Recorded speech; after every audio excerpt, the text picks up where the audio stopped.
The new Act comes into force on the 1st of September. I'm afraid not all of the changes have yet been published, but the big changes are that education plans are going to come into force, which will cover education, health and care, so far as they deal with educational issues, and they will go on up to the age of 25, whereas at the moment the enforceable provision only goes up to the age of 19. So that's a big change for parents and for young people as well. Young people will also have a right to be consulted. They will have the only right to be consulted once they've passed compulsory school age on what education they should be having and how it should be organised. Now, there will be many young people who can do this, but I have to say, as the mother who has had 3 teenage children, none of mine would have been very keen to engage with it. They are going to need a lot of support from their parents to get through this system.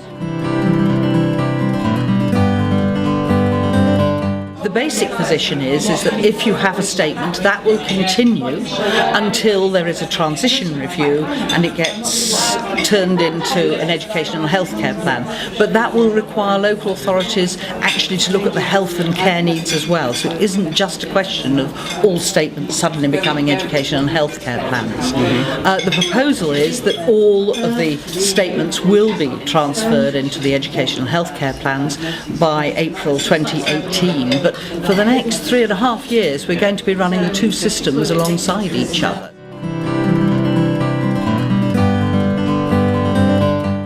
I think it's going to be really difficult because although many of the concepts remain the same, the wording has changed. So there's going to be a lot of confusion about what exactly happens.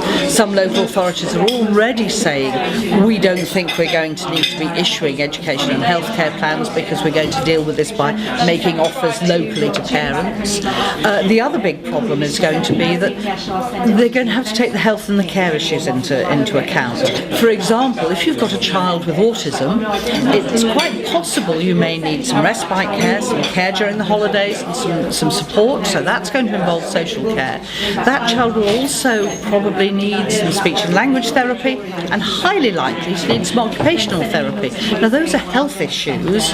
Now, they do get included in the current statement, but we've got new systems for dealing with them from the 1st of September, so that's going to be quite a different process. Want to appeal, they're going to have to go in for some form of mediation, or not actually go in for it, they're going to have to consider it and let people know whether or not they've got to do that. They need to be considering the budget and how that's going to work, because they may be able to get some direct payments for some of the provision, and that will be helpful in some cases, not in all, but it will be helpful in some. And they do need to make sure that the provision is just as tightly worded as it is at present.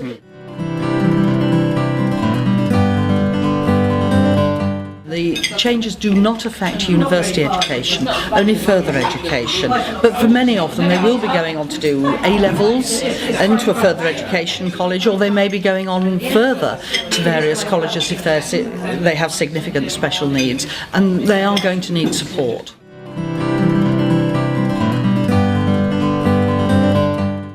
We're actually ideally placed because not only we're highly specialised, but not only do we do education, we also deal with health and care. So actually we have an expertise covering the 3 areas that are part of the education and healthcare plans. We have 25 lawyers within MG who actually deal with special educational needs, and we all need to get on top of exactly what changes are going to be.